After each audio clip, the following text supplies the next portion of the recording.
Hey, handsome. This is gonna be a long night, but these shots are turning out great. I guess you're gonna need that coffee then. I'll go put it on.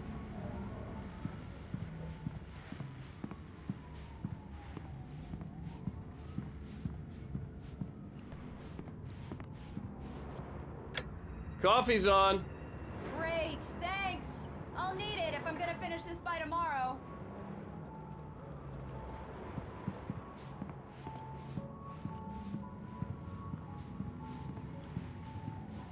Oh, hey, I just finished those cover mock-ups. They're on your desk. Tell me what you think.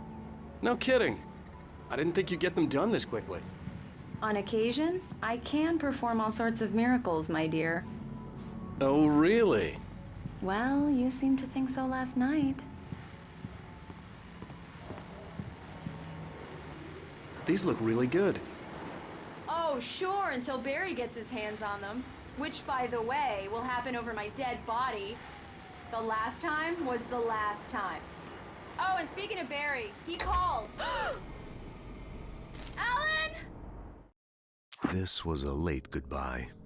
13 years after I'd gotten my revenge, it had finally caught up with me. It had been a long time to bear the pain. My blood painted the snow red.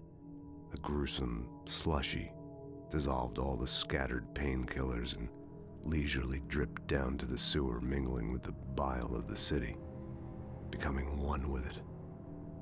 I can see them now, my wife and my baby. Honey, I'm home. It's true what they say about the fall and the sudden stop at the end. I'd lain here in the snow while the lurid chain of scenes that had led me here kept playing in my head. A rerun of my own private snuff movie. A memory of my corpse. Alone at my own wake. Thinking in metaphors again. The femme fatale was gone. Only a sour taste remained of the kiss that killed me. Alan, please check the fuse box. I'm right here. I'm on it, honey. Please hurry.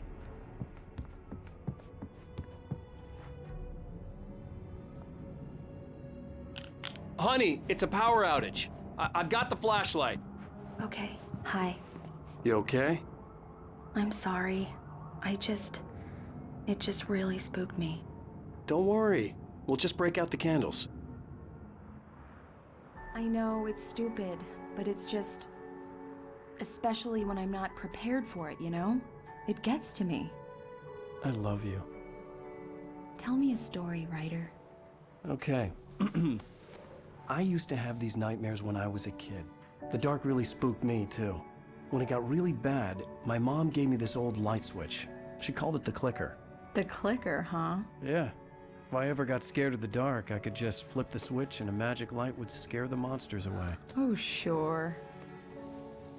Here it is. Alan. Maybe it'll help you, too. Yeah, nice story, writer boy. You made that up right now, didn't you? No. Seriously. I love you, even if you are a liar. Thanks for this.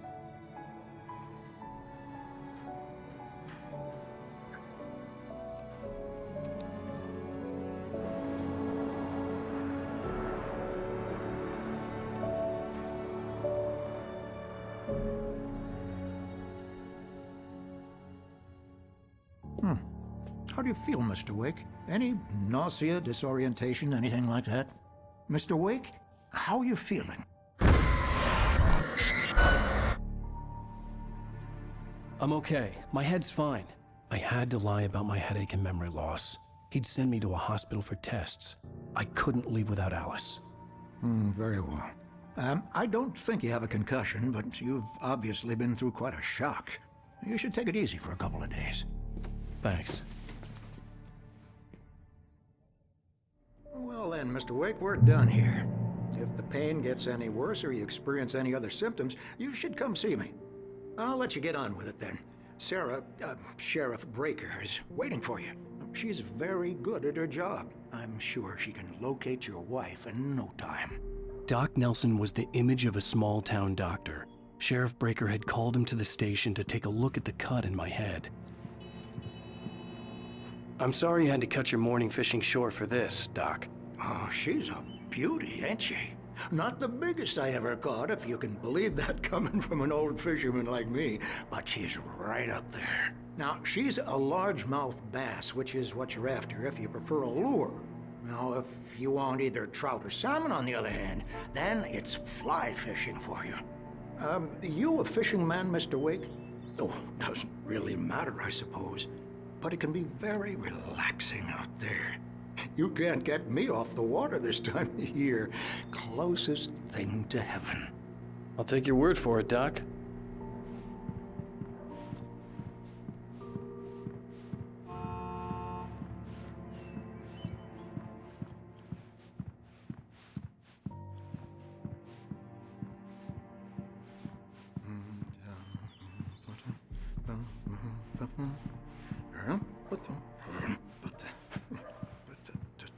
I believe you'll find the sheriff in her office. Just go down the corridor.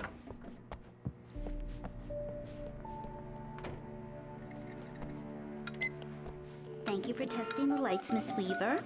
Everything seems to be fine. I don't have the luxury of being complacent, Deputy Grant. The bulbs will need changing soon. You can't change them in the dark. I'll be sure to take care of it, Miss Weaver. Have a nice day now. Very good. I'll come back later on to remind you, just in case. Mr. Wake, the sheriff is waiting for you in her office down the corridor. That was Cynthia Weaver. I guess you can call her the town eccentric. She used to be the editor of the local newspaper, but she's focused on, other things these days. She'd fit right in where I come from. As you can see, she's a little obsessed with maintaining the light bulbs of the whole town, refuses to step on shadows, things like that. Back in her day, she wrote about all sorts of weird things in the paper.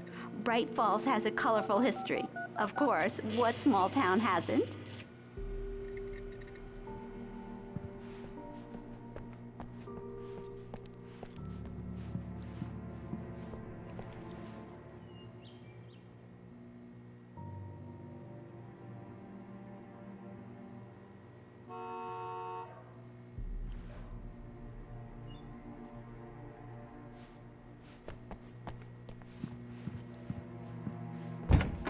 Come in, Mr. Wake.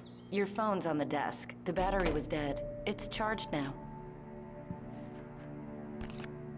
Have you started looking for my wife yet? My men are already on it. Now, can you tell me what happened? I'm not sure. I can't remember. We were arguing. I walked out of the cabin. The cabin on Cauldron Lake? How did you end up at Stucky's gas station? I wanted to tell her what had happened last night, but I couldn't. She'd lock me up. Excuse me, I need to take this. Hello? Alan, please help me. Alice? Stop talking to the law. You'll do exactly what I say if you ever want to see your wife. Who is this? Go to the back lot. There's a hole in the fence on the left. Look inside the junker. I left a little something there to convince you we're all on the same page here. After you ditch the cops, you're gonna meet me in Elderwood National Park. There's a spot called Lover's Peak. Mr. Wake, can I help you with anything? Don't do nothing stupid, pal. We're watching you. I need to get some air. The sheriff said I could go out back. Of course, Mr. Wake. You can get there through the cell corridor. Just don't mind Walter in there. He's one of our regulars. I thought he quit drinking for good. Oh, no such luck. He went on a bender and beat Danny pretty badly. He started shouting like that the moment he woke up.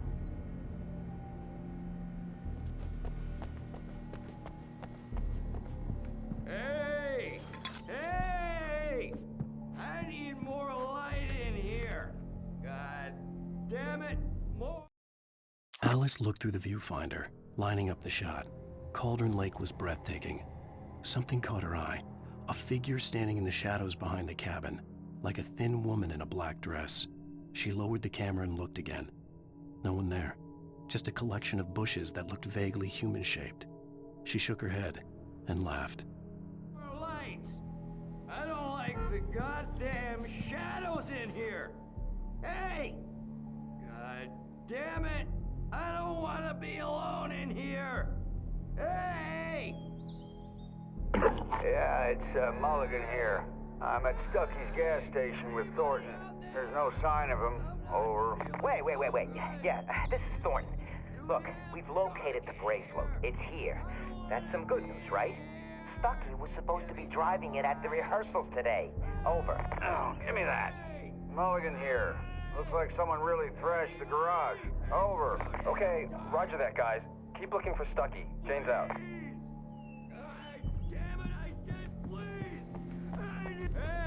Hey, mister! Hey, can you turn the lights on?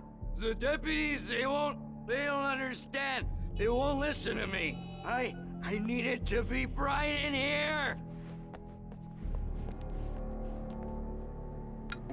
Thank you, man, thank you. Hey, you're all right. You're a good guy. Don't let anybody tell you different. You know, I shouldn't even be in here. The cops, they got it all wrong. See, sure, I beat him up, but I wasn't drunk. I mean, I wasn't drunk at the time. I only got drunk afterward. Okay, listen, you gotta listen carefully now. Here's the kicker. That wasn't Danny. No, sir. It only looked like him. You wanna know who it really was? I'll tell you who it really was. It was a goddamn space alien! I know it sounded like something a drunk would say, but believe me, I wasn't drunk then.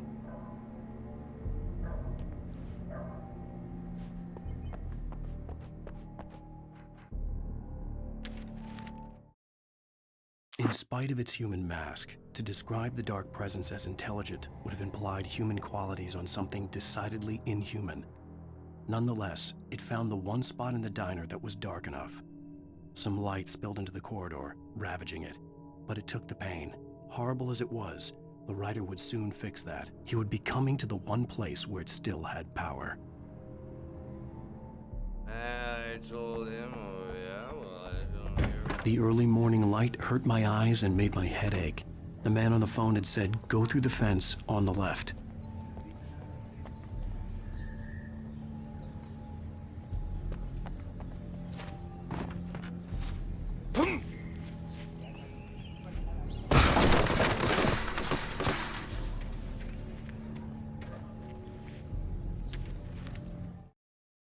The kidnapper fired his gun one last time, and the shadow vanished into the darkness it had come from. See? Nothing to it, Wake. The thought of Alice in his hands was revolting. We stood on the wooden platform of Lover's Peak, the waterfall and the mountain behind us, the lights of the radio mast blinking red in the heights above. I fought with the urge to take a swing, force myself to speak. Let's cut the act now. Where's my wife?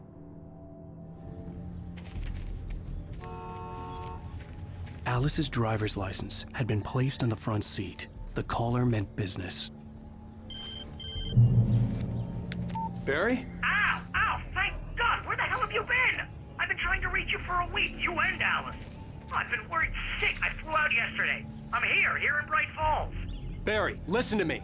I'm at the sheriff's station. Come and get me. I can't talk now. Al, what the hell is going on? I had to get the sheriff to let me go. I needed to get to Elderwood National Park to meet Alice's kidnappers.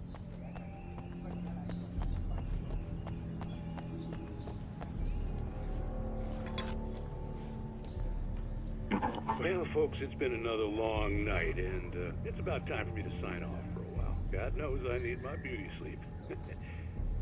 Just one more item before I go. It's been a busy night for the sheriff's department. We've had a few broken windows, even a report of shots fired on Main Street. Deputies Mulligan and Thornton had to deal with two intoxicated young men who were celebrating the completion of their Deer Fest float. Now, folks, we get this every year. I know it's exciting, the big day's almost here, but let's save it for the party and leave the gunplay for the shooting competition, huh? There's no point in getting all worked up yet.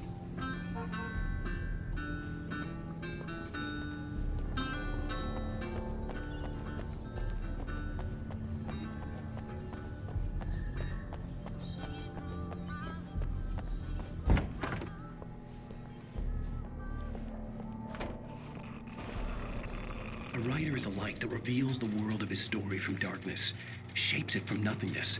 The way a sculptor carves a statue from a block of granite. If I stop, the world I'm making dies. Darkness will reclaim it.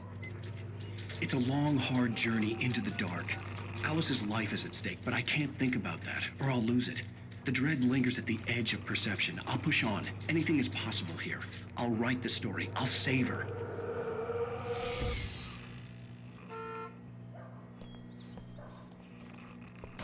Marvelous, Sarah.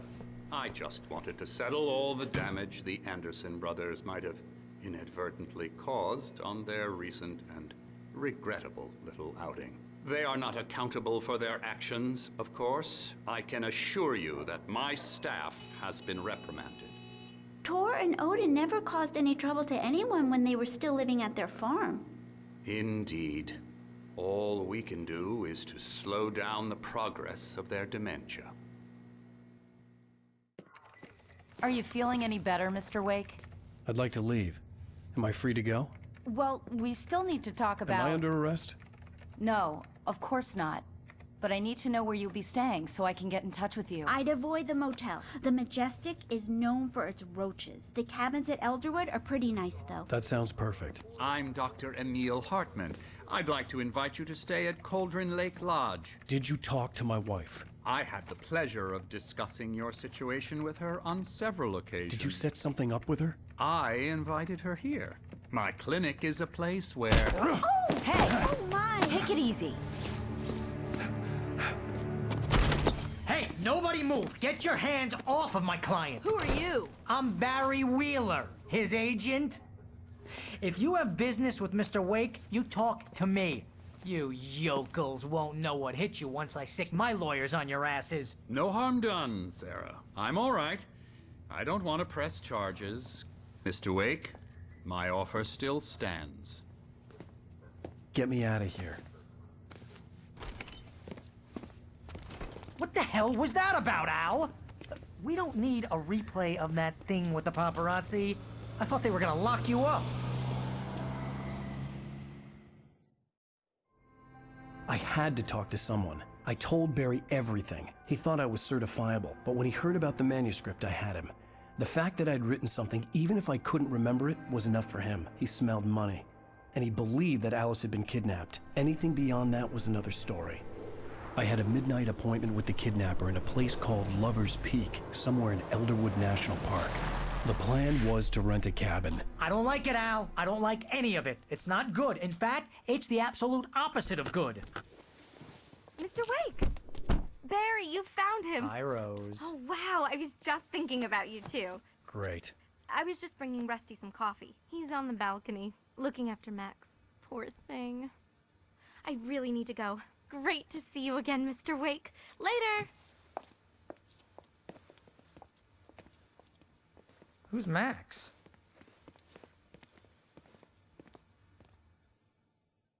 What an airhead. Jeez, Mr. Takes a swing at everybody. This is not her fault. She's a very nice girl and, more importantly, a fan. She even has a fan site dedicated to you. And she was very helpful when I was looking for you. Seriously, Al, what you were saying in the car? Just listen to yourself. What, you shot a guy and his body just disappeared? When was the last time you slept? What, are you high? Have you been drinking? No! Look, Barry, I'm missing a week. And someone's got Alice. Do you and understand everything's just... what it sounds like when you say stuff like that? Don't get me wrong, it's a good story, could be a bestseller. But when you start confusing fiction with reality, you're buying yourself a ticket to the funny farm. All right, wait here.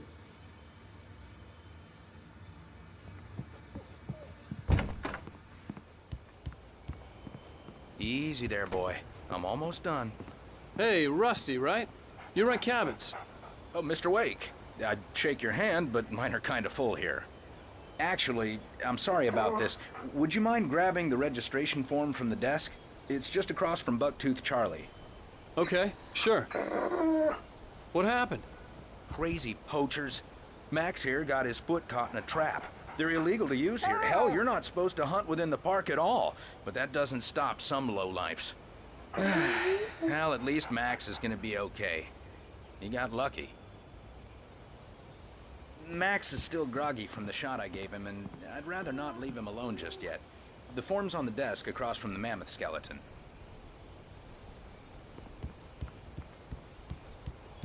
Seriously, Al, you can't just go and meet a kidnapper. Those situations always end up in disaster. You gotta talk to the cops. She's my wife, and it's my call. Can we talk about this later? No. This whole thing... Listen, you hit your head. I mean, geez, Al, come on. You gotta understand how crazy all this sounds. If you're trying to pull a joke on me, freak me out, it's working. Ha ha, let's have a laugh on Barry. Well, you had me going there real funny, Al. You can quit it now.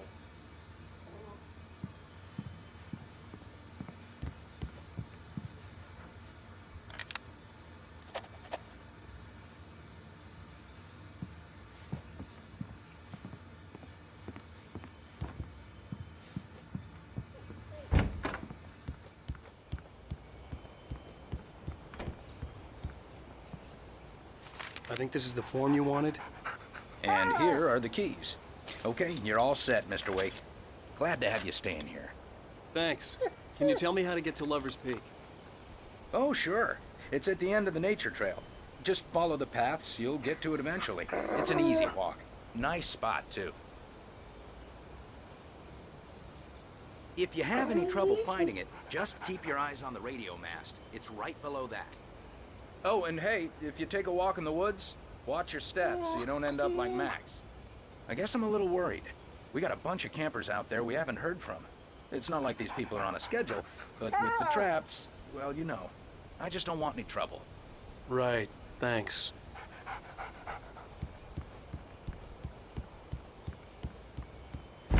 Look, Al, you're asking me to believe that you shot a dude who went poof into thin air, a guy who was bulletproof until you pointed a flashlight at him.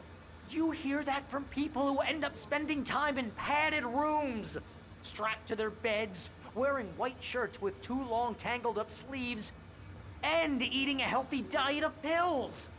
Al, you make cruel jokes about people who believe that kind of stuff. You're the skeptic. You gave me an hour-long lecture on homeopathy last month. What was it? If there's no proof, it's pure bullshit. Period. Guess the laugh's on me then. Al, come on! I mean, okay. Okay, maybe something weird happened to you, okay? Well, thanks for the heartfelt vote of confidence. All I'm saying is you gotta throw me a bone here, bestseller. What would you think if it was me? There's no way you should be going out at midnight with a gun. No one asked you to come here, Barry. Either work with me on this or go straight back to New York. Your choice. Uh-huh.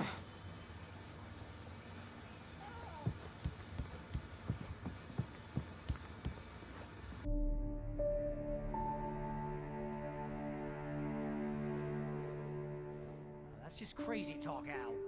Al! Al? We should go to the sheriff or call the FBI. Damn it, Barry, they'll kill her! This is not a goddamn debate, Barry. I'm going to Lover's Peak. He said to come alone. Okay then. I understand. But you're my best friend and I'm worried that you're not right in the head. Tell me what to do to help and I'll do it. You stay here, and if I'm not back by morning, call the cavalry. Achoo! Achoo! Just be careful with the natives, Al. These yokels are dangerous. Everybody hates a tourist, or it'll be Deliverance all over again. Achoo! Bless you. Oh, this place is trying to kill me. I'll bet there's mold in here, spores, poison ivy, God knows what. This is so not worth a 15% commission.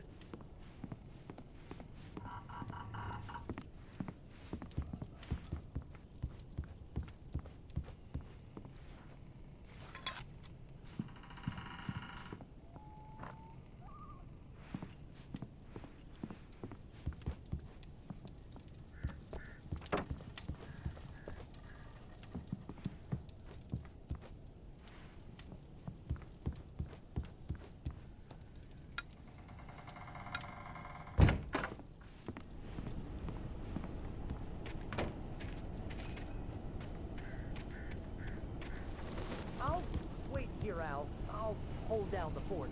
I'll be with you in spirit every step of the way, Al. Locking the door now.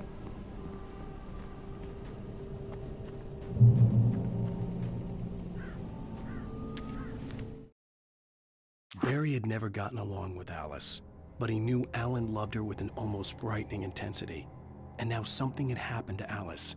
And here was Al armed with a gun and saying things people got put in padded cells for. It was as if his friend had experienced a massive psychotic episode and was now totally disconnected from reality.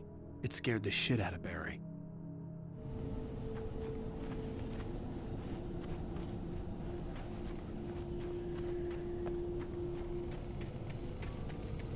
I knew I should have gone to the cops. This wasn't the smartest thing I'd ever done, but I was still angry with Barry for trying to talk me out of it. These people had called me right in the sheriff's station. The cops wouldn't scare them, and they had Alice.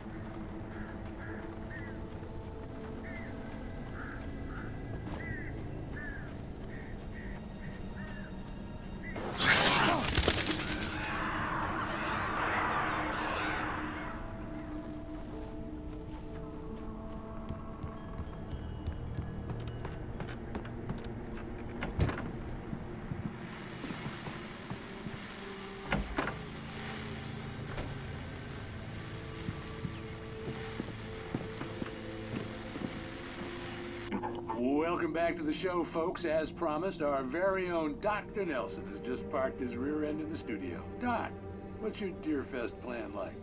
My plan? You make it sound a lot more organized than I ever seem to manage.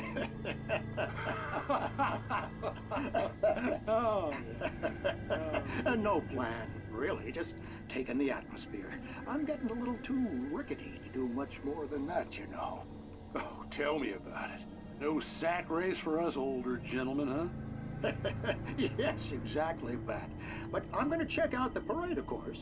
And I'll be one of the pie contest judges, too. Well, that takes a different kind of constitution. Oh, yeah. It's my kind of exercise. Now, Doc, seriously, you're in pretty good shape, though. You're the outdoors type. I know for a fact you're an avid fisherman. That's right. Matter of fact, just caught a heck of a largemouth bass early this morning. But you're not taking part in the fishing contest? No, not this year. See, Pat, I'm just not that competitive anymore. Now I just like to take my time and enjoy the peace of it. It's no fun if I need to worry about what I'm catching, you know? Well, considering your track record, the participants are probably pretty happy you feel that way. Well, Pat, that's kind of you to say.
Crime and punishment.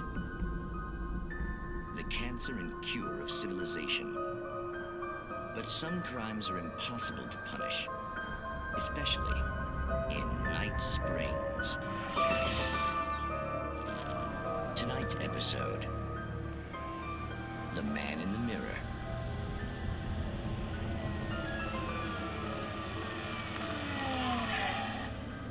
He's inside, Agent. He's a weird one. So, you're confessing to killing that guy, huh? Why? Had it coming? Yeah, but why would you do that? I mean, you're a nice guy. Normal. Took your kid to a soccer game. So how come at the game, you pick a guy and, quoting from the arresting officer's report here, assault the victim's head area repeatedly with the weapon of choice being a pair of bare fists? Wow, that sentence really flows, huh? Maybe you're not the literary type. Okay, so you mess him up. But why? Who was that guy? We couldn't ID him. Why would a guy like you do him like that? I didn't like his face? Well, you must have hated it, because you really went to town there. I mean, there's no way to tell what he looked like. No ID on him either. That must be difficult. But then we ran the fingerprints. Got a match. Your prints. Identical. Huh, how about that? Your son said you were wearing a white shirt when you took him to the game. But the white shirt is on the dead guy. It's plenty red now. You won't get away with this. Do you really think that's in any way relevant to me? I had plenty of time to talk to my boy before the cops arrived, you know? He won't stop screaming, am I right? You think he's ever gonna be okay? I left my mark. Believe me. You bastard. What? You gonna shoot me? What's the point? I'm going to prison. You got me. I don't understand any of this. And you never will. Don't worry.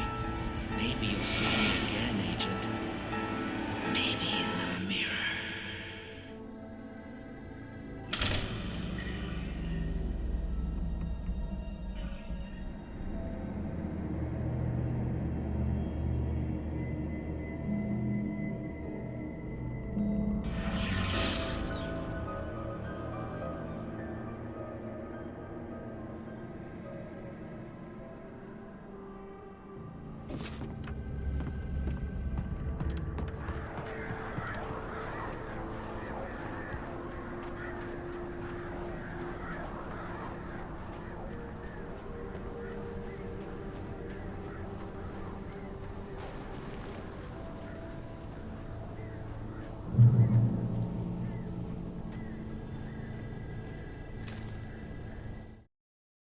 The air in the visitor center was heavy with an awful smell, as if some rotten drowned thing had crawled up from its grave. Rusty kept coughing blood. My eyes were drawn to the twisted shape of his broken leg. The attack had been vicious. Max whined in his cage. Rusty's eyes were wild with fear and terror. He gasped. "Mr. Wake, it happened just the way it was on that page."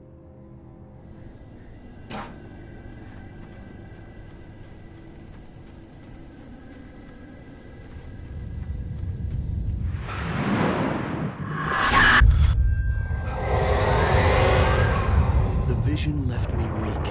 This was no head injury.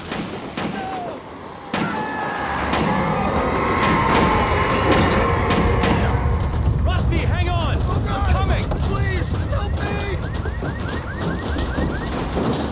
Anybody? Help me!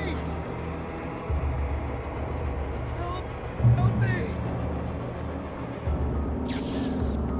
Can you hear me? Anyone? Please, help! Hello? Back here. I'm back here.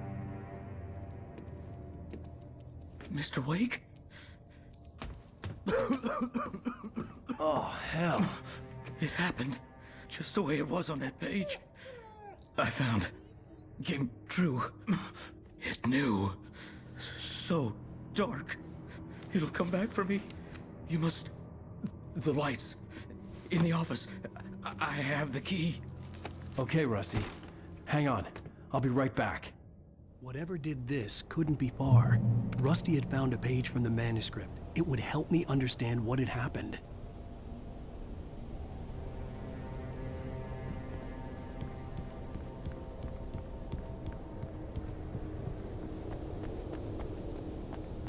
The only way to make sure that Rusty was safe was to get the power running and the lights back on.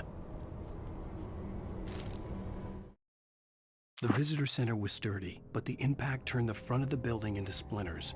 Rusty was thrown across the lobby like a rag doll and hit the far wall hard. It didn't hurt until he tried to move and saw his leg bend the wrong way, felt the broken ribs stabbing him on the inside. Rusty howled in pain and fear, suddenly afraid to die alone.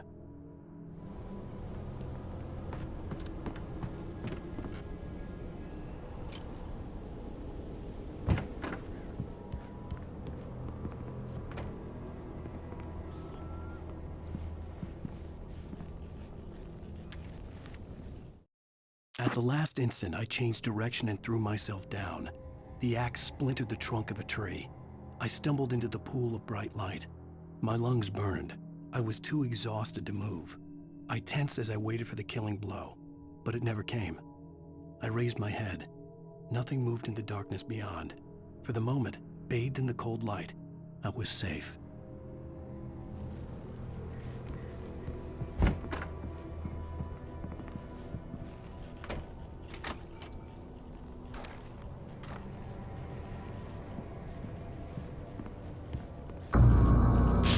Too late. Someone had destroyed the circuit breaker. There was no way to get the lights back on.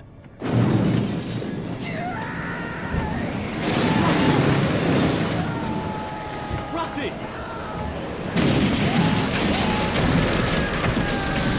The ground was covered with oily patches that looked like liquid darkness.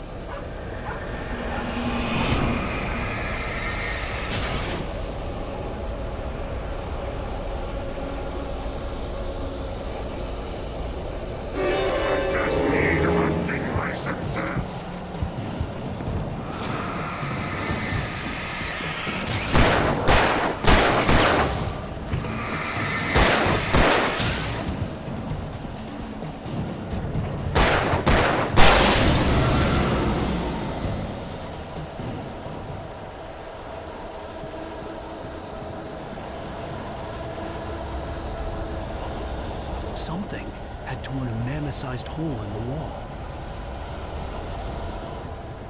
Please don't feed the animals.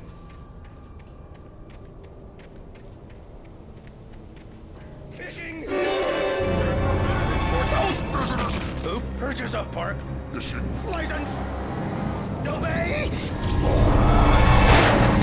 At all times. Rusty? Rusty, no! Never. You approach closer than 100 yards. Two bears and wolves! Even closer than 25 yards. That must be least. Never leave your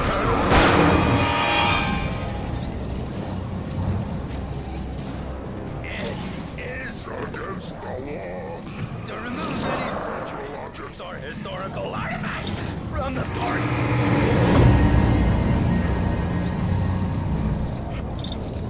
This includes even rocks. You may.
What the hell was that? I saw it from the window. I saw something. Forget about it, Barry. It's just me going crazy. Oh, jeez. Oh, jeez. You're not crazy. I wish you were crazy, but you're not crazy. Ow, be careful. Stay in the cabin. Don't open the door for anyone. I mean it.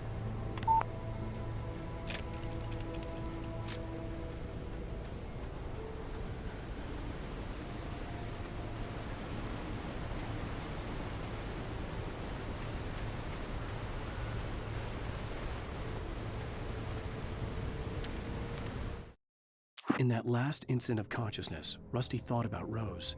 He was older than she was. Rose was barely out of her teens, but she made him feel young and forget what a train wreck his long-dead marriage had been. He still wore the ring. He'd been waiting for her to tell him to take it off. Now she never would.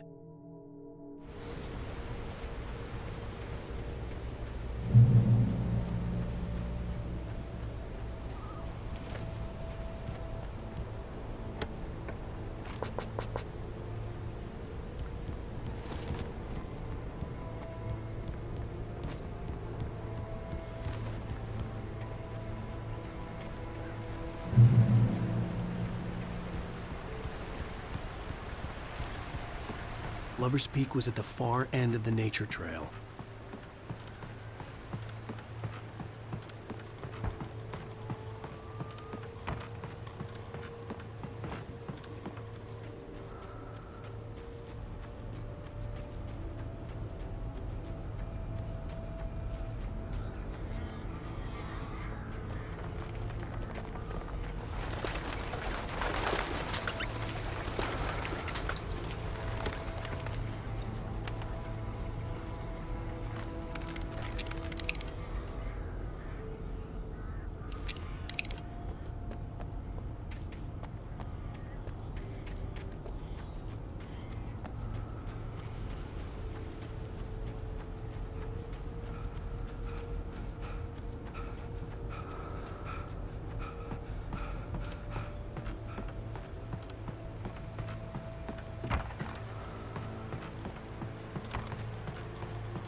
turned the corner, afraid of what the flashlight's beam might reveal. Suddenly, a roughly painted symbol of a torch glowed in the light. Behind it, hidden by a rock, sat a battered metal trunk. It was here for a reason, packed with supplies, batteries, flares, ammo, things you need to make it through the darkness of the night. Something left behind by someone who knew what I knew, and more.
Agent Nightingale didn't want to be in Bright Falls.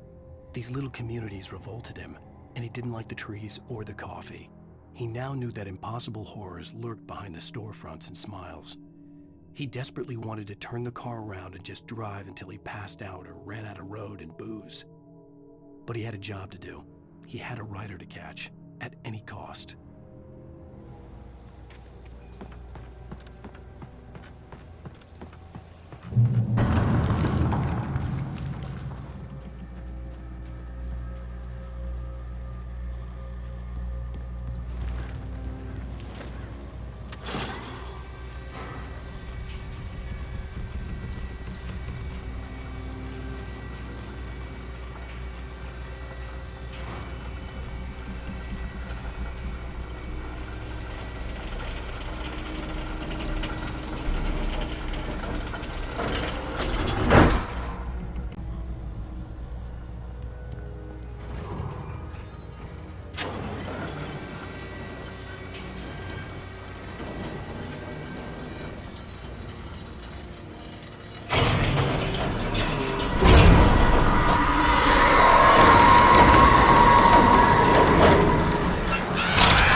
Come on, we gotta get moving. More of them coming. That flashlight's kid stuff. The flares will keep the bastards away.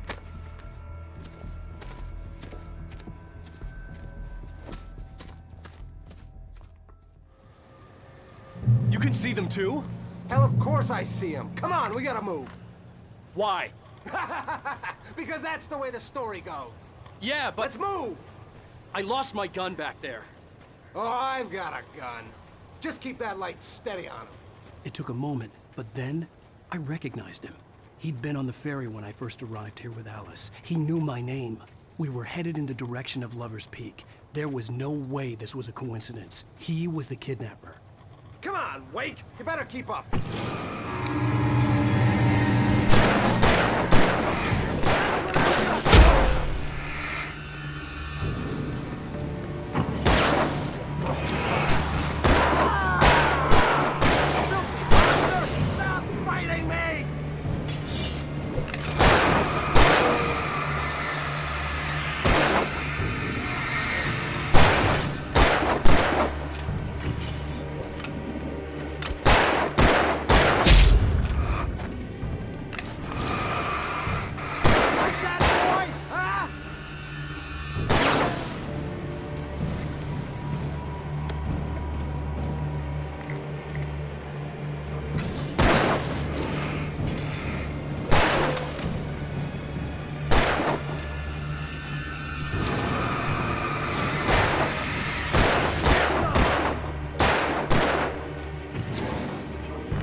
Wake. Use the flares from the emergency box to hold them off while I get these boards off. Give me the gun. Yeah, no can do, Wake. Are you kidding? Give me the gun! No time for back talk. Pull them off, damn it!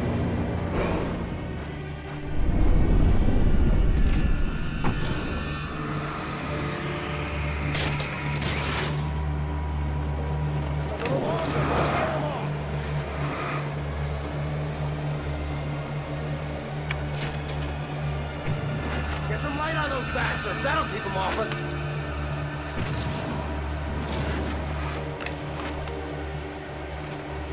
Just a little longer. I almost got it. Okay, it's over. Move it or lose it.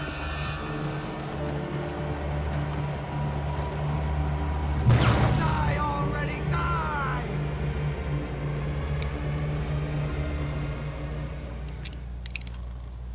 Oh, you feeling better now, Wake? All cozy and safe. Better get ready. They'll be on us soon.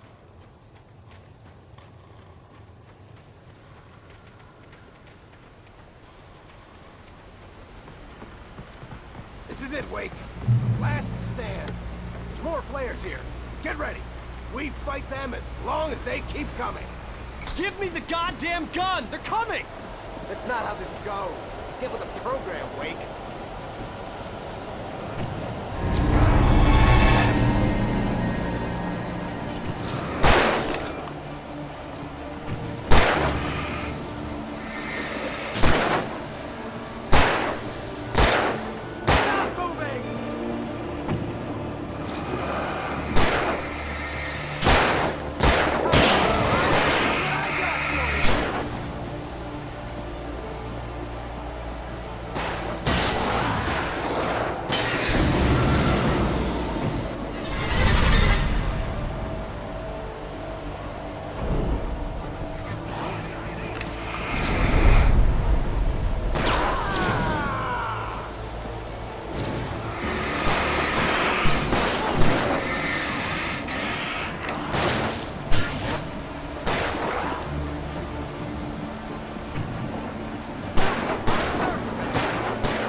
let's cut the act now. Where's my wife? I knew you were gonna say that. I read it all before. You're a hell of a writer. Congratulations. You're gonna bring about something glorious and terrible once we get you some proper editorial control. What the hell are you talking about? Where's Alice? I want the entire manuscript, or she's gonna suffer bad. You touch her and I'll...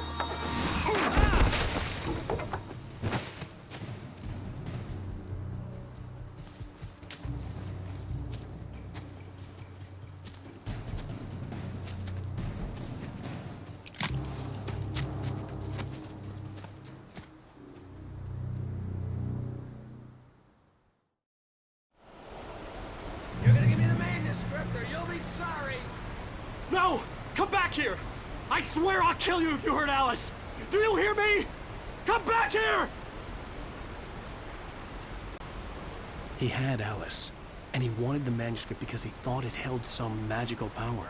But I had no manuscript to give him. I had to get back to Barry and figure out my next move.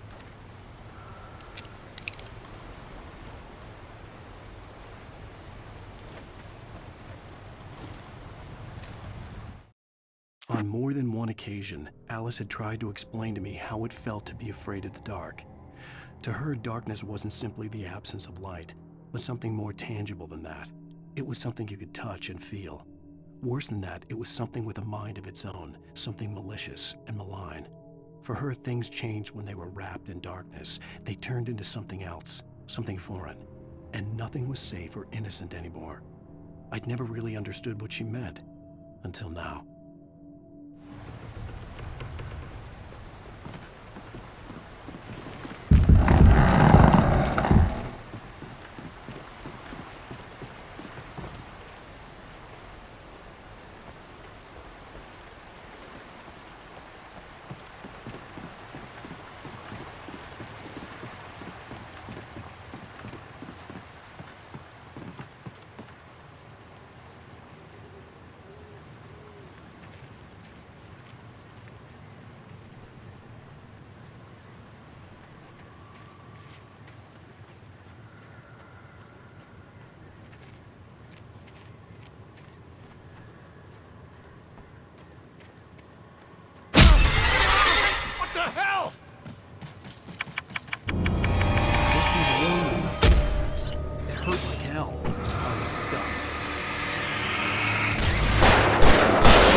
The night had been one desperate situation after another. I was exhausted, and my body felt as though it had been chewed up and spat out. The flashlight was heavy in my hand, and each pull of the trigger sent a painful shock up my arm. But I was finally out of the woods, and things were looking up. That's when I heard the chainsaw.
The logging site was a mess.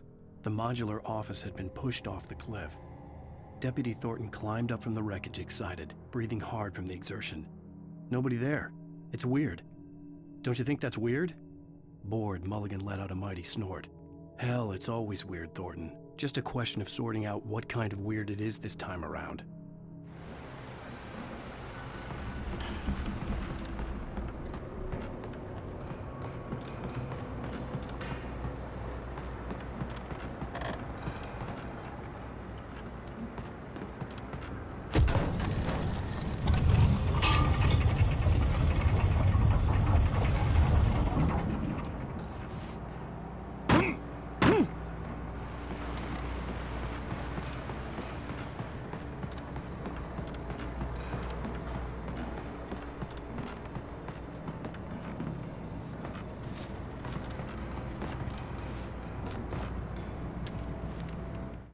When Barry saw the darkness attack the visitor center, it made him a believer. The men Al said he'd shot, they hadn't been just locals on crank. Somehow the world had changed, like the channel had been switched without warning. You think you're watching a sitcom, and you're really watching a horror show.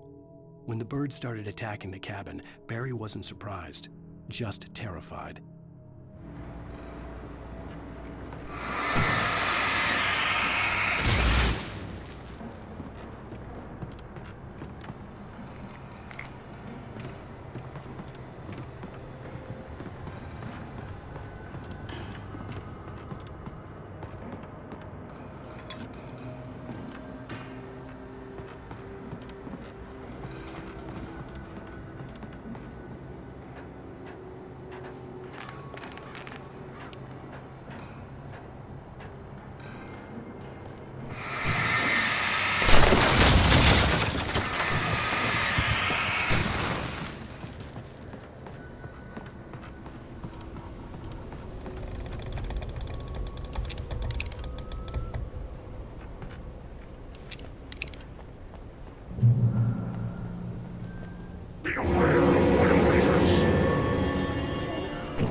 Shadows stirred and the wind picked up as I ran through the forest. I felt the dark presence turning its gaze toward me. Then the moonlight was blotted out by dark shadows that raced violently across the ground, moving too swiftly to be natural. Darkness gathered between the trees and melted again to reveal the Taken. No natural path had brought them here.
Is a hazardous occupation.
Barry?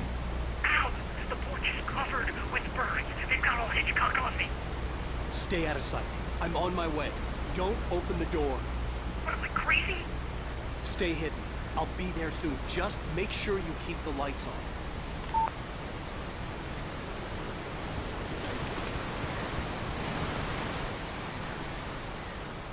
I still had to reach Barry at the cabin, but at least I was out of the woods.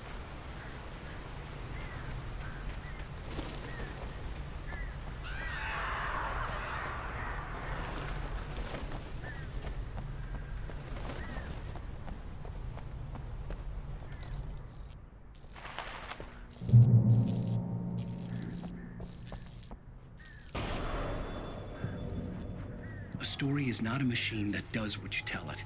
A story is a beast with a life of its own.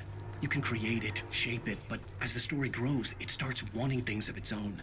Change one thing and you set off a chain reaction of events that spreads through the whole thing.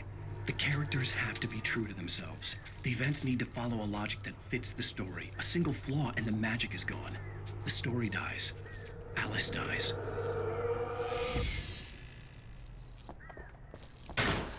You can...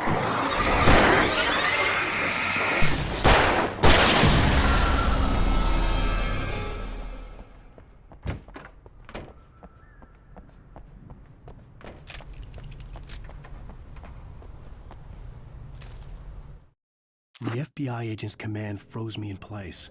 I considered surrender. It was all falling apart anyway. I could give in, let someone else deal with it, but it felt all wrong. Call it instinct, his posture, the way he held the gun. He was no friend.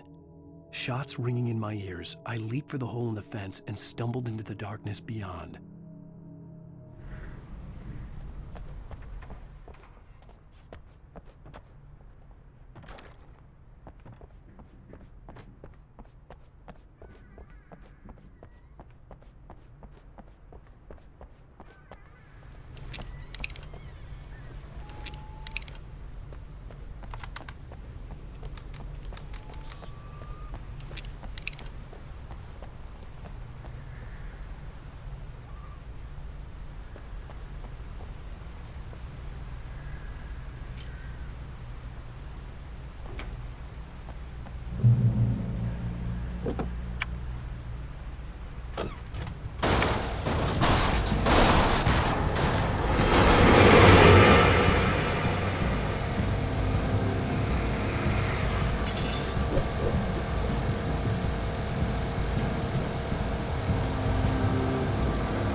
The flare gun was probably the best weapon I could imagine against the dark things I was facing.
it was the kidnapper.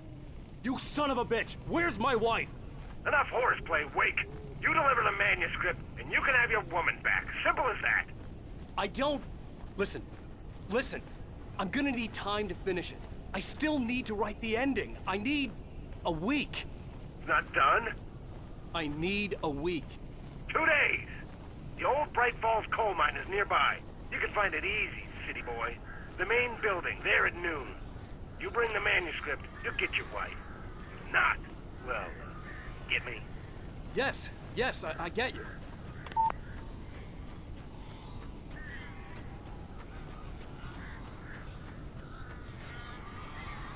Barry had talked about birds over the phone.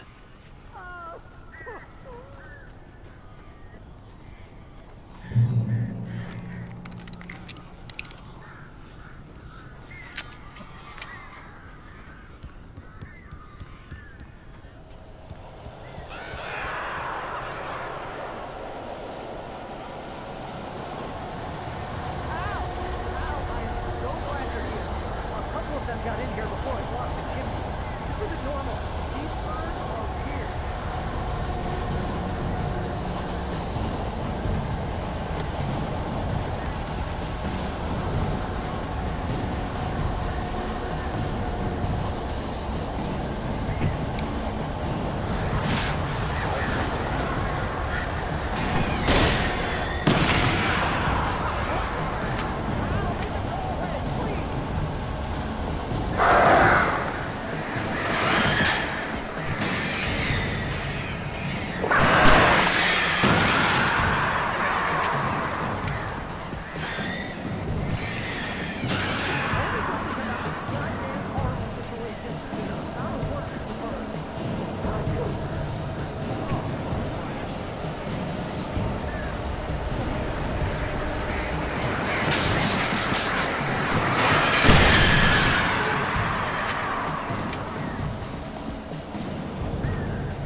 Hey, Al.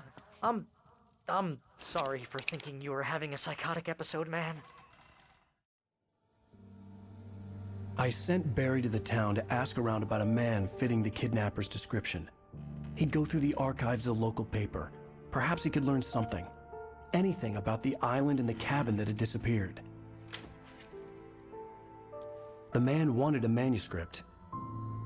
I had to try to write him one to get Alice back.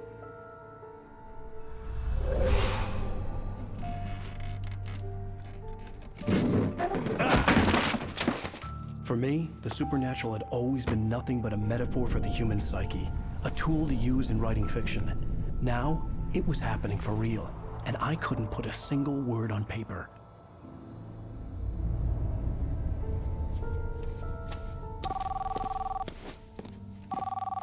Barry Wheeler speaking. This is Rose. Rose? I found Mr. Wake's pages. Oh, you sweet, brilliant girl. Could you and Mr. Wake come get them? I live in the trailer park outside the town. We'll be there in less than an hour. I know. See you soon. Have a great day. Hope you come back soon.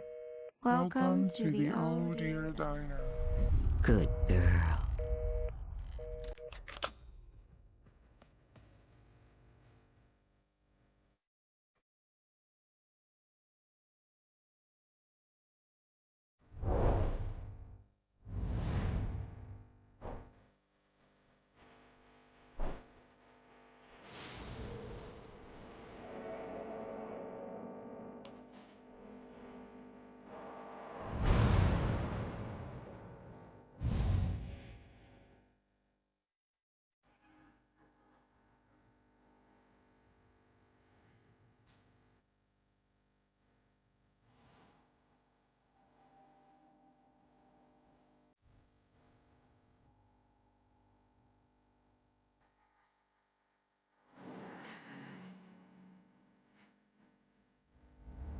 Previously on Alan Wake, Alice has been kidnapped. Alan, please help me. Alice? You'll do exactly what I say if you ever want to see your wife again. I can't tell anyone except my agent Barry. Damn it, Barry, they'll kill her! You're my best friend, and I'm worried that you're not right in the head. The ransom is a manuscript I supposedly wrote that's coming true before my eyes. It happened just the way it was on that page. So dark. I have found only a few scattered pages. I want the entire manuscript. The deadline is in 2 days. I found Mr. Wake's pages. Good girl. How the hell did she get her hands on the manuscript anyway? I don't know. She's resourceful. I told you you were too hard on her. Listen, I found out all sorts of interesting stuff while I was digging around. Yeah. Mr. Wake, it's Sheriff Breaker. We have an FBI agent here, Agent Nightingale. FBI? He's anxious to see you. You'd better come to the station. Okay, I'll be right over, Sheriff. Let's make this quick, huh? Help you folks? Name's Randolph. I'm the manager. We're looking for Rose. Works as a waitress down at the diner. Rose, sure. Nice girl. Who wants to know? I'm Alan Wake. The writer, huh? I heard on the radio you were visiting. Well, I'll show you her trailer. That Rose, she's a nice girl. Always pays her rent on time. As I was saying, Al, I found all sorts of weird stuff from the local newspaper's archives. This place is crazy. Disappearances, mysterious deaths, urban legends come true, and get this, most of this stuff takes place around Cauldron Lake. Well, you ain't wrong, mister. The Indians thought the lake was a doorway to the underworld. I'm the God-fearing type myself. I don't hold with that sort of thing. Yeah, okay. Anyway, there was an island there owned by a guy called Thomas Zane. Now, some of the articles I found about him make him out to be a famous writer, but I ran a bunch of searches, couldn't find a single thing he wrote. Zane was heavily into diving, so much so that the place came to be called Diver's Isle. But the volcano under the lake erupted in 1970, and Zane went down with the island.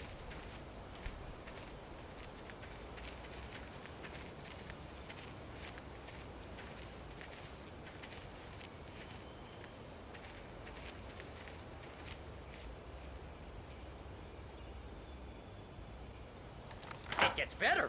A local girl, Barbara Jagger, drowned in Cauldron Lake just a week earlier. They were lovers. Sure, Jagger's a local spook store. The Scratching Hag. Comes for you in the dark. Childish stuff like that. Anyway, Al, I'm just getting to the best part. All of the articles about this stuff were written by Cynthia Weaver. I asked around, and she's that crazy bag lady you met. What, the lamp lady? She can be a little loopy, but she's not homeless or anything. Yeah, anyway, she knew both Jagger and Zane before they both died, and she had some kind of a breakdown.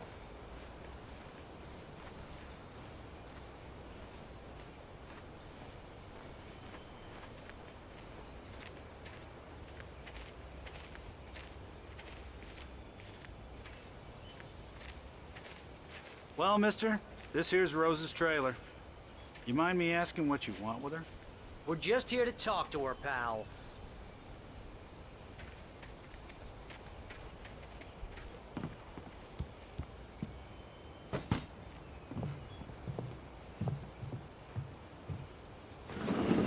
Welcome to... Oh dear. Mr. Wake. I'm so glad you're here. Rose, you have my manuscript? Oh. Oh, yes. Yes. Please, come in. Hey, this is really good. Rose, Yes, my manuscript. I really need it. I understand. I know what you need. A muse to inspire you. Oh, for Barry. She doesn't have anything. Yeah, hey, Al? Al, what's... Oh... Barry! What? What?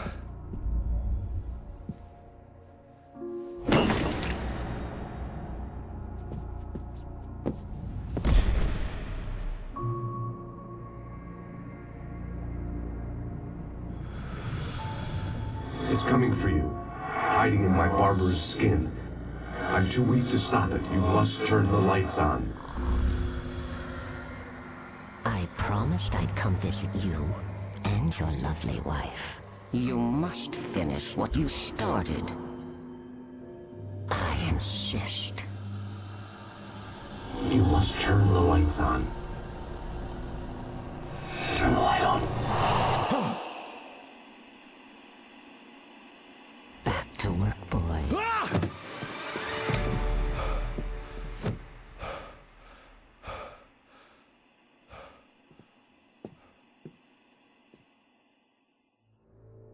I felt nauseous, hungover. Only anger kept me going. I can't tell reality from dream anymore, but it seems I have an imaginary editor to help me. She's an old woman in a funeral dress. I call her Barbara Jagger. She's very strict. I'm writing faster and faster.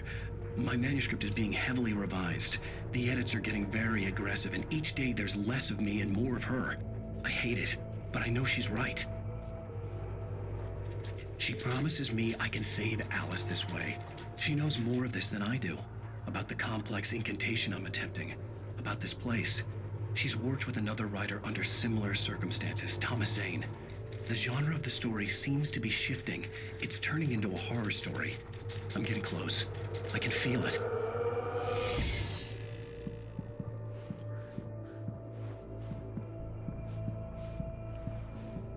Rose took a day from me. I had less than 12 hours left to meet the kidnapper. All I could do was get Barry into the car, work something out once I got on the road. Welcome to the Oh Dear Diner.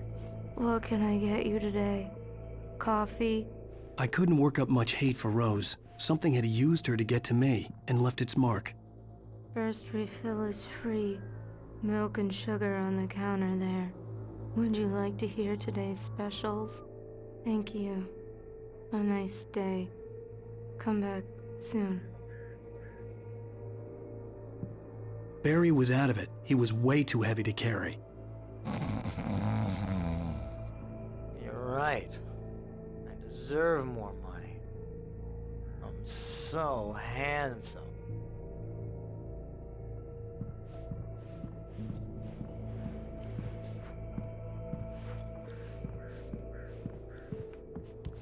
My gun and flashlight were gone. I'd have to find a way to get Barry into the... Mr. Randolph liked Rose. That little smile she had. How she was still sweet when life had tried so hard to make her bitter. It wasn't any of his business what she did in her trailer. But those strangers, the writer and his smart-ass sidekick, looked like trouble. And they'd been in there for hours, way past her normal bedtime. He reached for the phone and called the sheriff's station. Car as quickly as possible. There was no time to waste.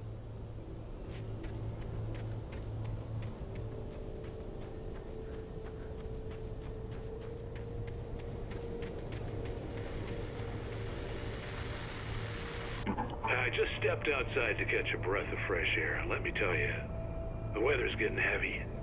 Nights like this make me especially glad I'm here talking to you and not home in bed. Once the weather takes a turn like this, I can't sleep at all. It's all tangled bed sheets and dark thoughts, punctuated by the occasional plunge into nightmare. Is it just me? Well, perhaps it is. But I hope I can make the night a little bit easier to get through. Caller, you're on KBF FM. Hey, hi, it's Walt Snyder. What's on your mind, Walt? Well, I ain't the way you are, but, well, I can't sleep either, you know? I just been staring out the window here, trying to make sense of it all, but, I ain't been drinking either, you know? I just... Well, you sound like a man with a problem, Walt. I had argument with Danny, and, then I got in trouble with the law, and, I'm just, well... I heard something like that, Walt. Yeah, well, Danny's my best friend, and, they let me on bail today, and now I'm just alone here at the window, waiting. Man, and there's something in the air tonight, man. was just outside looking up at the sky above our broadcast tower thinking the same thing. What are you waiting for, Walt? I don't know. You know, something's gonna happen. You know, I think I better go. Well, Walt, maybe... No, thanks, Pat. Well, good luck to you, Walt. Hang in there. Let's take a little break, folks. This weather's really something else, huh? How can I be sure?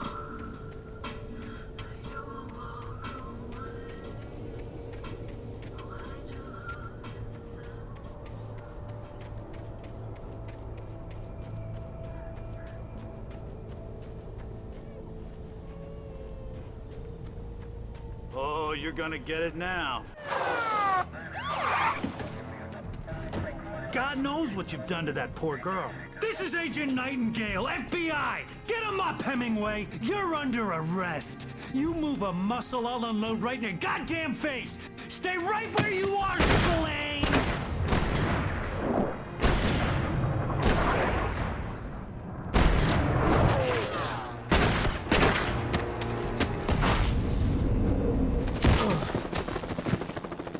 What are you? I'm standing right here, you goddamn maniac!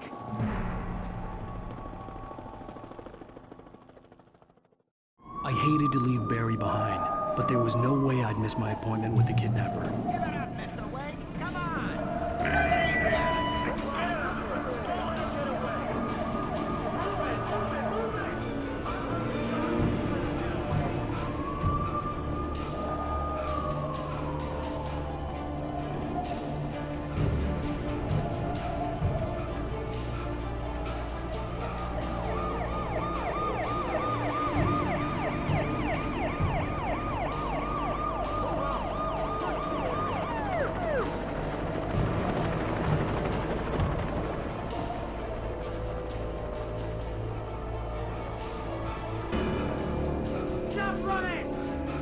We have the suspect in sight!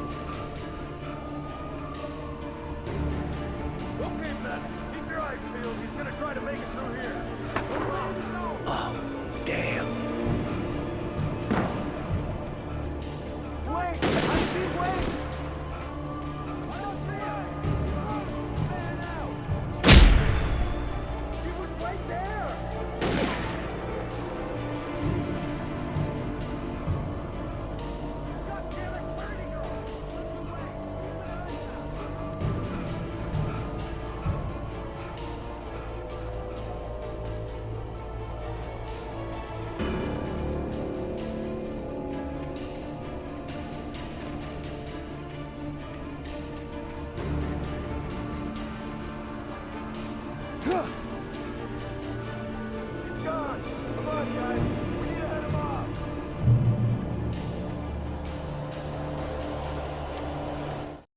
For decades, the darkness that wore Barbara Jagger's skin slept fitfully in the dark place that was its home and prison. It was hungry and in pain. It dreamed of its nights of glory when the poet's writing had called it from the depths and given it a brief, terrible taste of power and freedom. The rock stars had stirred it from the deep sleep the poet had sunk it back to in the end. When it sensed the writer on the ferry, it opened its eyes.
supposed to make you assigned to me. This horror was everywhere I went, circling me.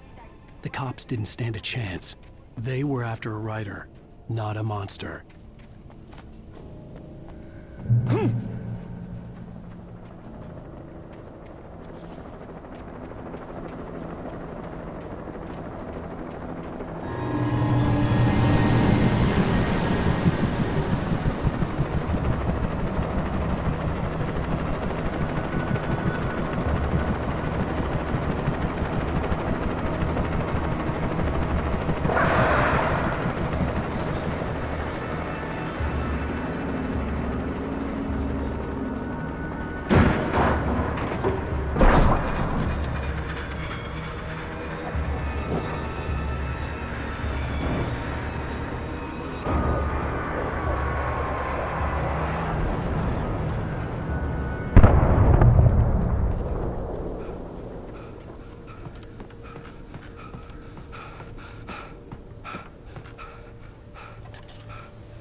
This is James.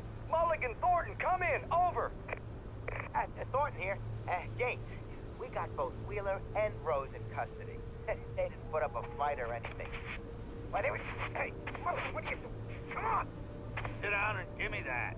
James, Mulligan here. Over. Go ahead, Mulligan. Over.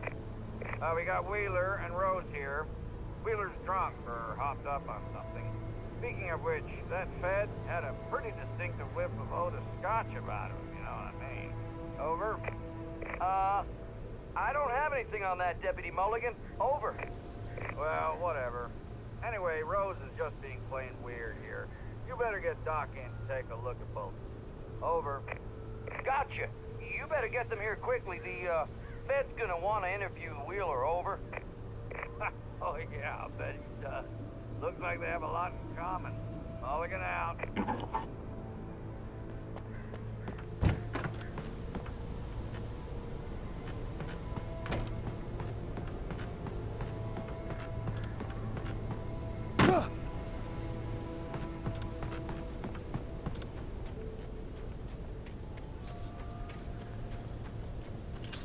I imagined that the broadcast tower in the distance was part of the local radio station.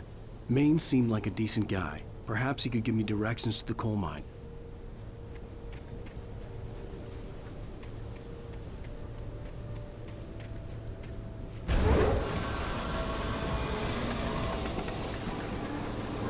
Unnatural shadows clung to the gate.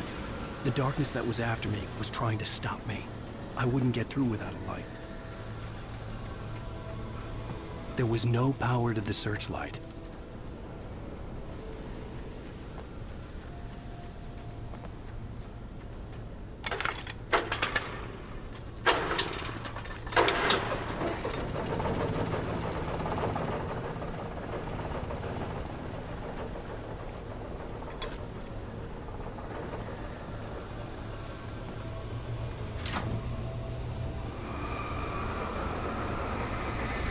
The old generator conked out. I'd have to see if I could fix it and try again.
It took me a moment to recognize the flashbang grenades.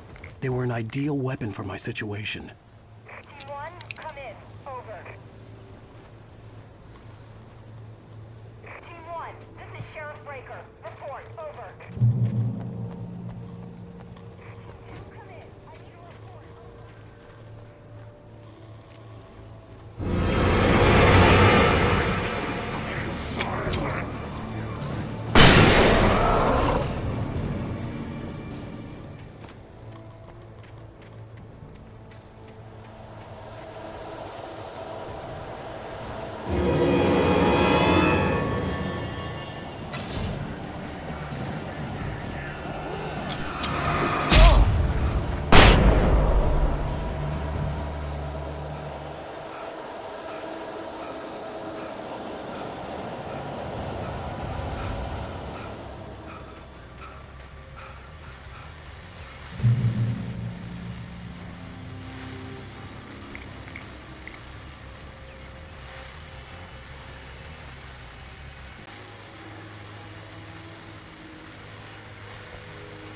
And here's another call. You're on KBFFM with Pat Maine. It's Milt Peabody, Pat. What's on your mind, Milt? Well, I live near the trailer park, Pat, and there's a big ruckus going on over there. Well, that's just up the road from me, too. What's going on, do you know? I don't know, but there's a bunch of police cars there, lots of sirens, a helicopter buzzing around, and I think I heard some gunshots. Gunshots? Yes, sir, like from a pistol. So can you find out what's going on? Because it's just next door and they're popping off guns there. They're still shooting? No, it was maybe 10-15 minutes ago. It sounds serious, Pat. I'm telling you, it don't sound like no party. Well, I'm certainly going to give the station a call, Milt. Okay. You'll hear it here as soon as I hear from them. Okay, thanks.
hope Maine could lend me a car to get to the coal mine.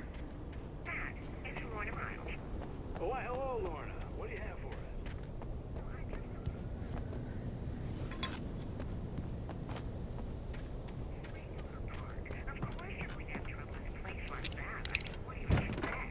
The sheriff should be helping us normal citizens instead of wasting resources on those people. Well, They'll have to try to sort themselves out. I'm sorry, but my granddaddy settled in Bright Falls in 1911. well, thank you very much for that compassionate viewpoint, Lorna. Oh, here's a little surprise. The famous writer Alan Wake just walked in. Folks, I'm going to see if I can talk him into an interview. Come on in, Mr. Wake. Oh, I'm so glad you could find the time to do this, Mr. Wake. Nowhere to run now, Dan Brown. You back away from me. Don't hurt it. Whoa, whoa, whoa. Everyone calm down. Put the gun down. We're all friends here, right? Cool your jets, Nightingale. We got him. Judas Priest! What the hell's the matter with you? There's a civilian in there.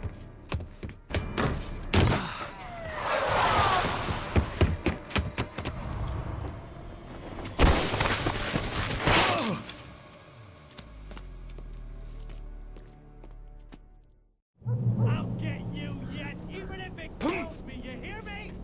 You hear me, H.P. Lovecraft? I had fallen off so many cliffs it was ridiculous. That's what you get for naming a book The Sudden Stop. It was probably good I hadn't had the chance to tell Maine where I was going. I'd have to lose the cops and find my own way to the mine. Nightingale stared through the broken studio window into the dark woods. He turned around, started to walk out, but Maine grabbed his arm. "Young man, you almost shot me. You don't shoot off rounds at people like that. What's the matter with you?" Nightingale shook his arm free, marched out. His cheeks burned with rage and humiliation.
There was no sensible reason for the power company work lights to be here. It was almost as if they'd been left for someone like me to use.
Hello?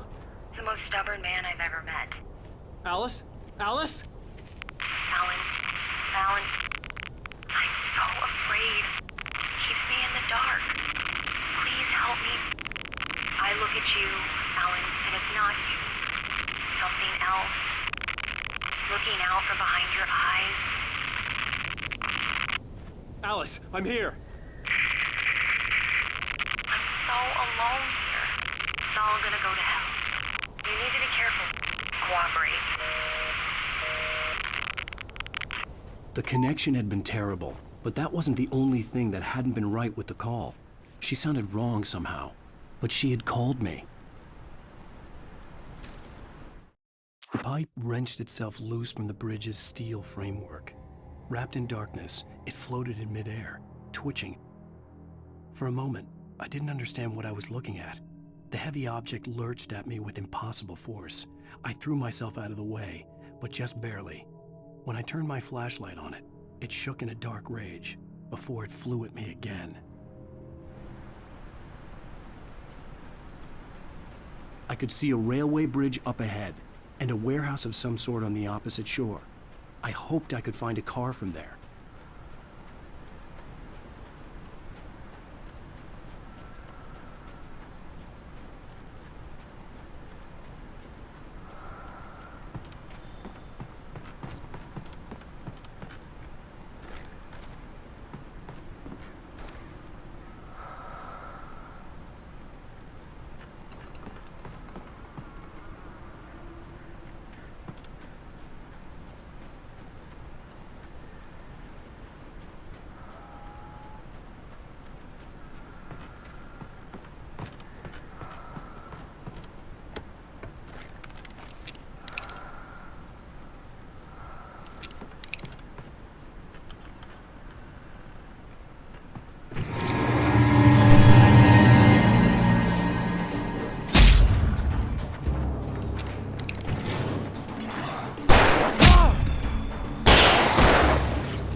That was pursuing me was growing stronger, and it was taking over every unit's back.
pursuing me was growing stronger, and it was taking over everything in its path.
That was pursuing me was growing stronger, and it was taking over everything in its path.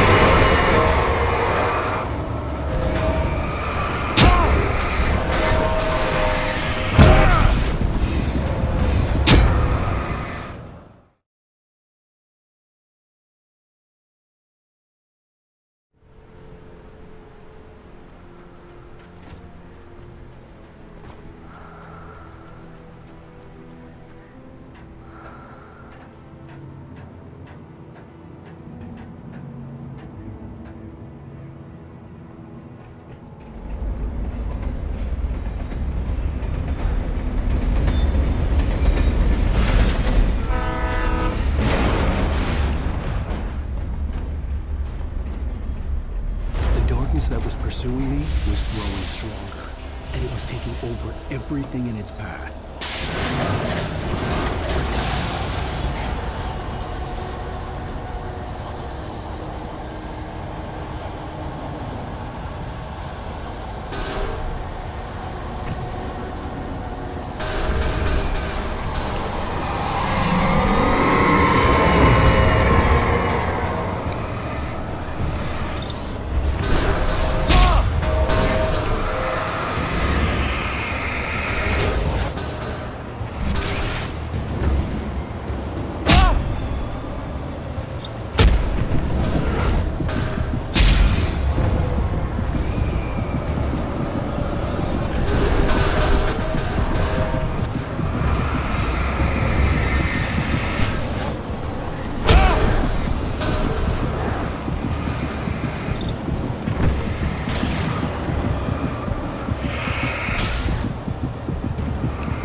I slammed the door shut right in his smug face.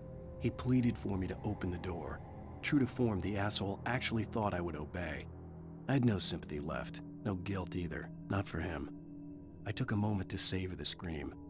I bet I had a smile on my face. It was all that I had time for. The dark presence was inside the lodge with me.